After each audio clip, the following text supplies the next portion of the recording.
To those of you new to the district or to teaching, welcome to Union. We're really excited to have you here. So far, so good, right? It's worth showing up. Yeah. The first thing I'd like to do is introduce you to the rest of the Board of Education. Down here on the front row, we have Jeff Bennett. You'll stand.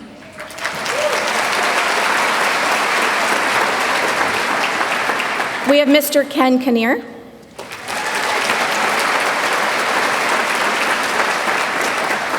Miss Heather McAdams. And Miss Lisa Ford.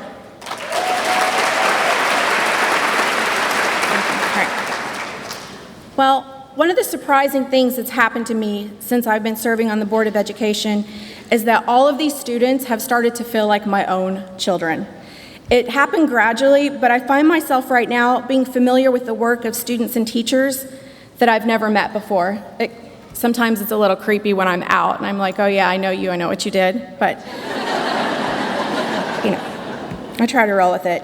But you know you're on a school board when you watch the district videos of every third grade program of every school in the district. I may have watched McAuliffe's Rocking Eve more than once. It's a true story. But what I'm trying to say is that I'm a big fan of your work, and please know that whatever is happening around the state and around the country, the 5 elected members of the Board of Education of Union value your professionalism, your dedication, and we value you as individuals. I'm so honored to share what I hope are a few words of encouragement for you this morning. Many of you know that there is a robust group of education advocates and professionals on Twitter. From the state of Oklahoma, they have a hashtag OklaEd, if you've ever used it. But on Sunday nights, they have an education chat.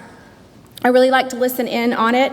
If it's not too far over my head, if it's not too steeped in pedagogy, I like to participate from time to time.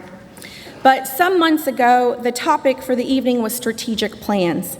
And while that's probably not the most popular topic they've ever had, it was finally one of the ones that I was more suited to speak intelligently on.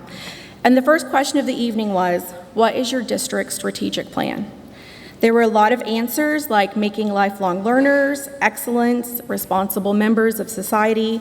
Many of the teachers participating honestly didn't know their district's plan, or they made some rough guess based on similar thoughts of trust, community, responsibility. Those are fantastic ideas. And I know that many of them are part of what we believe here at Union, but I was honestly so impressed by the Union members that were participating. They totally nailed it, because it's easy.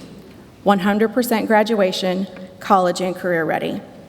It stood out to me in that sea of lovely statements about things like citizenship or achievement, because it's really simple. It's so simple that everyone in the district can quote it at any given time. But I was also struck by the fact that it was the most measurable goal there. Sometimes it's hard to measure excellence, but when you give a percentage, that's a very accountable number. And further than that, as a member of the Board of Education, we're tasked with assessing that very simple statement every single year. It's in those moments of analysis that you realize, even though it's simple, it is a very audacious goal. The staff at Teaching and Learning have the names and situations of every single child who doesn't achieve the goal. I have to tell you, it's very sobering. It's very sobering to look at. And the challenge of trying to track down kids who spent one semester at Union in the 11th grade and then disappeared out into the world can seem really impossible. But we reach out to employers and parents and grandparents. We address the differences in every single situation. It can seem impossibly hard, and it's definitely heavy on the heart. But it's so much better to try this and fail than to not have even tried it in the first place. And the good news is that we have found many, many of these kids, and each one of them is a success story that is more than worth all of the hard work to achieve it. Just as importantly, we have found that by setting the goal in the first place, it has made us more strategic in our efforts to raise graduation rates. We've learned to be more proactive. We've learned to start the expectation of graduation at the elementary level. And we've learned to start tracking kids who are slipping from that goal of graduation in the 9th grade, sometimes even before 9th grade. We've yet to find our silver bullet, but just by making a difficult, accountable goal, It's made us think differently about how we do school. And I have so much hope that we will meet that 100% mark. At the OU Tulsa Center for Applied Research for Nonprofit Organizations, Dr. Chan Hellman has conducted research and written extensively on the subject of hope. He is a statistician who has attempted to quantify hope. There are 3 basic steps that he gives when he outlines his quest for what he calls hope as a theory of change. First, to have hope, a person needs vision, a desired end, a goal. Secondly, they need drive or agency. They need to have the mental energy or motivation to accomplish that goal. And lastly, he says they need to have a pathway, a plan to accomplish the goal. And correspondingly, he says individuals with high hope can imagine multiple pathways to achieve their goals. Dr. Hellman says that desire without motivation is just a wish. Hope isn't a wish, it's a plan. I really love the idea that you can take what we think of as a soft feeling or emotion and quantify a way to create it.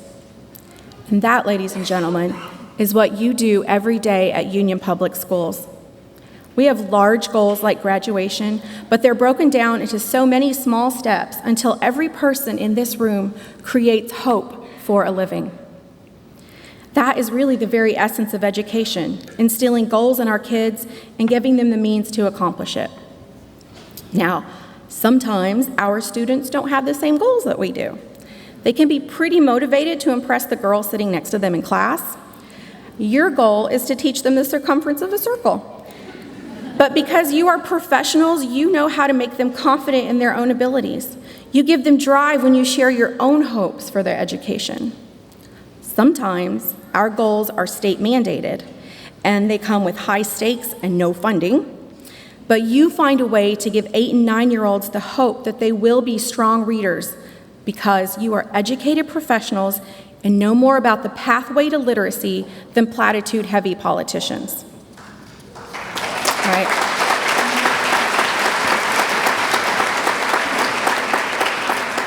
Those of us that are in support personnel who are not in the classroom, you provide the pathways to hope by taking them to school, by feeding them, by keeping our grounds and buildings in perfect order so that each child knows that they're worthy of the very best. You provide them with the tools and technology to accomplish those goals. You may work in the back of the kitchen at the high school and never interact with any students, but those kids brag about your work to their peers from other schools. You've given them pride. I can't tell you all the many, many stories that I've heard about students who feel connected and safe and valued by our support employees. Teachers, this would be a good chance to thank them.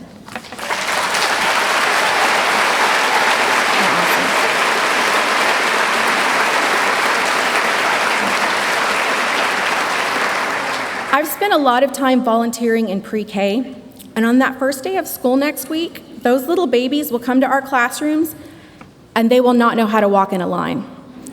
Is that true, pre-K? Yeah, they can't walk in a line. So the aides and the teachers, they'll have to move them one by one and they'll demonstrate proper hallway behavior to them. I love to take them and watch their little crooked, wiggly lines. They leave these big gaps. They love to argue about who's going to be first, about who is in front of me, about who should be in the back. But I have to always assure them that we will all arrive at the same place. We all have the same destination, regardless of where you stand in line. And the people in this room will spend the next 13 years instilling vision, drive, and a pathway in their lives. And those 4-year-olds will line up again in 13 years in red robes, and they'll be full of hope for the future. 100% graduation, ready for college, ready for the world, ready to be the next generation of leaders and innovators. It is a daunting and, humbling task. But I have hope because I know that our parents and our community and the people in this room are going to work together to accomplish it. Thank you for all you do. I hope you all have a fantastic year.